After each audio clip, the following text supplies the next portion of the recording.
দোস্ত, তোর হাতে কিভাবে ব্যথা পাইছিলি? আরে আর বলিস না, আজকে সকালে ব্যাংকে গেছিলাম। ব্যাংক থেকে টাকা তোলার পর যখনই ব্যাংক থেকে বের হইতে গেছিলাম, ঠিক তখনই একটা রাস্তা ছেলের সাথে ধাক্কা খাই, আর তারপরে আমি আমার হাতে ব্যথা পাই। আচ্ছা, তোর যে ধাক্কা দিল, পরে তোরে সরি বলে নাই? হ্যাঁ হ্যাঁ, আমাকে সরি বলছিল। এরপর আবার ব্যাংকের ম্যানেজার এসে আমাকে সরি বলছিল। এমনকি ম্যানেজার আমাকে গাড়ি পর্যন্ত এগিয়ে দিয়েছিল।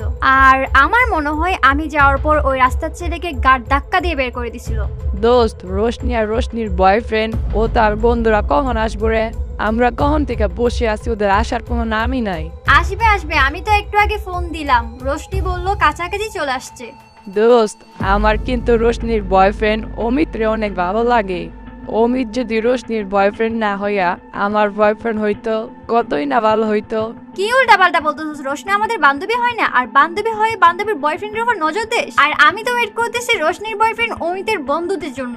এই সেই কোয়েল যার সাথে আজ সকালে প্রিমিস ধাক্কা খায়। কোয়েল প্রিমিসের সাথে ধাক্কা খাওয়ার কথা তার বান্ধবীদের বলেছিল। আর আজকে কোয়েল এই রেস্টুরেন্টে এসেছে রোশনি ও তার বয়ফ্রেন্ড অমিতের বন্ধুদের সাথে দেখা করার জন্য। কোয়েল আর তার বান্ধবীরা মূলত এসেছে অমিতের বন্ধুদের পটানোর জন্য। কিন্তু কোয়েল তো জানে না আজকে যেই ছেলেটার সাথে সকালে ব্যাংকে ধাক্কা খেয়েছিল সেই ছেলেটি অমিতের বন্ধু প্রিমিস। যখন কোয়েলের সাথে প্রিমিসের আবার দেখা হবে, কি হবে তখন জানতে চাইলে শেষ পর্যন্ত ভিডিওটি দেখতে থাকুন। কিরে প্রিমিস, কি হইলো? দাঁড়ায় পড়লি কেন? রেস্টুরেন্টের ভিতরে চল। দিবস, তোরা একটু ভিতরে যা, আমি একটু ওয়াশরুম থেকে আসতেছি। এরপর রোশনি ও তার বয়ফ্রেন্ড অমিত আর দিবস ও সাকিব রেস্টুরেন্টের মধ্যে ঢুকে যায় আর প্রিমিস ওয়াশরুমের দিকে যায়। এরপর রোশনিরা যখন রেস্টুরেন্টের ভিতরে ঢুকে, কোয়েল ও তার বান্ধবীরা তো অমিতের বন্ধুদের দেখে অবাক হয়ে যায়। তাদের মন খারাপ হয়ে যায় অমিতের বন্ধুদের দেখে। তারা মনে মনে ভেবে রেখেছিল অমিতের বন্ধুরা হয়তো অমিতের মতোই সুন্দর হবে, কিন্তু এরকম কিছু না হয় তাদের মন ভেঙে যায়। কিরে রোশনি, তুই না বললি অমিতের 3জন বন্ধু আসবে, তো আরেকজন কই? আরেকজন একটু ওয়াশরুমে গেছে, ও এখন এসে পড়বে। অমিত, তোমার ইমো নাম্বারটা দিও তো, পড়ালেখার ব্যাপার নিয়ে কিছু কথা ছিল তোমার সাথে। অমিত তো ইমোটিমো এগুলা চালাই না, আর অমিত তো পড়ালেখা তেমন করে না, আমার সাথেই কলে বিজি থাকে। সবাই যখন টেবিলে একসাথে বসেছিল, ওই টেবিলে শুধুমাত্র একটি চেয়ারই খালি ছিল, আর ওই চেয়ারটিতে প্রিমিস এসে বসবে। রোশনির বান্ধবীরা তো অমিতের বন্ধুদের দেখে মন খারাপ করেছিল। যখনই শুনেছে আরেকজন আসবে, তখন তারা ভেবেছিল ওই ছেলেটি মনে হয় অমিতের মতো হ্যান্ডসাম হবে। আর ঠিক তখনই ওইখানে হাজির হয় অমিতের বন্ধু প্রিমিস। প্রিমিস আসার পর দূর থেকেই কোয়েলকে দেখে চিনে ফেলে। শুধু তাই নয়, কোয়েলও প্রিমিসকে দেখে চিনে ফেলে। এখন কোয়েল কি প্রিমিসকে অপমান করবে?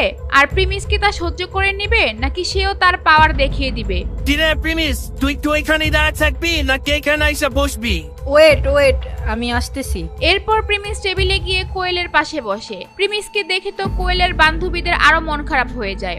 দিবস আর সাকিবের ড্রেস তো মোটামুটি ভালোই ছিল, প্রিমিসের ড্রেস দেখে তারা আরো মন খারাপ করে ফেলে। তারা তো আর জানে না এই পুরান জামা কাপড় পরা ছেলেটি কোটি কোটি টাকার মালিক। যাই হোক, এরপর কোয়েল তো একদম রেগে যায় আর বলে, তোমাদের বলছিলাম না আজকে সকালে আমি একটা ছেলের সাথে ধাক্কা খেয়ে হাতে ব্যথা পাইছিলাম?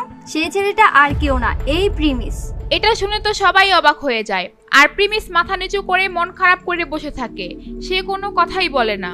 সো গাইস, আমরা ভিডিওটা এখনই শুরু করব। তো এর আগে একটা ভাইয়ের সাথে আপনাদেরকে পরিচয় করে দিই, যার কাছ থেকে আমি ফ্রি ফায়ার ডায়মন্ড অফ করি। চাইলে আপনারাও ডায়মন্ড অফ করতে পারেন। তো সে 100% ট্রাস্টেড এন্ড কম দামে ডায়মন্ড দিয়ে থাকে। তো যারা ফ্রি ফায়ার খেলেন এবং ফ্রি ফায়ার ডায়মন্ড অফ করেন, তার কাছ থেকে নিতে পারেন। তো তার হোয়াটসঅ্যাপ নাম্বার আর ইমো নাম্বার আমি দিয়ে দিলাম, তো তার কাছে কিন্তু যোগাযোগ করতে পারেন। না না না, আমি আর এক মুহূর্তে এখানে থাকতে পারবো না। এই পাগলের সাথে বসে আমাদের লাঞ্চ করতে হবে? কখনোই না। আমি আগে জানলে জীবনে এখানে আসতাম না। কিরে প্রিমিস, তুই কিছু বলতেছিস না কেন? তুই কি আসলে কোয়েলের সাথে ধাক্কা খাইছিলি? হ্যাঁ, ওনার সাথে আমার ধাক্কা লাগছিল, আর আমি সাথে সাথে ওনাকে সরিও বলছি। আর ওইটা তো একটা অ্যাক্সিডেন্ট ছিল। আরে কোয়েল, প্রিমিস এমন ছেলেই না। ও খুব পরিশ্রমী আর খুব ভালো ছেলে, আর ও পড়ালেখাও খুব ব্রিলিয়ান্ট। আমার মনে হয় তোমার কোথাও ভুল হচ্ছে। আচ্ছা দোস্ত প্রিমিস, তুই ব্যাংকে কেন গেছিলি? অ্যাক্সিডেন্ট ছিল নাকি ইচ্ছা করে করছে? এদের মতো ছেলেদের স্বভাব তো এমনই। আমি তো ভাবতেও পারিনি যে রোশনির বয়ফ্রেন্ডের বন্ধুরা এরকম ডিসকাস্টিং হবে। প্রিমিস কোনো কথা বলে না, কারণ ব্যাংকে কেন গিয়েছিল সেটা বললে তো সবাই জেনে যাবে তার আসল পরিচয়। তাই সে চুপ থাকে। প্রিমিসের চুপ করা দেখে কোয়েল আরো রেগে যায়। আর বলে, আমার তো এই রেস্টুরেন্টে আসারই ভুল হয়েছে, রোশনি তুই থাক, আমি গেলাম। এটা বলে কোয়েল ওখান থেকে চলে যেতে থাকে। আর তখন অমিতের বন্ধুরা সবাই ভাবতে থাকে প্রিমিস কেন কোয়েলকে আটকাচ্ছে না আর কিছু বলছে না কেন। কোয়েল যখনই রেস্টুরেন্ট থেকে বের হতে যাবে ঠিক তখনই সে আরেকটি ছেলের সাথে ধাক্কা খায়, আর সেই ছেলেটি কোয়েলকে বিরক্ত করতে থাকে। আরে আরে দেখ, ওই ছেলেটা কোয়েল ডিস্টার্ব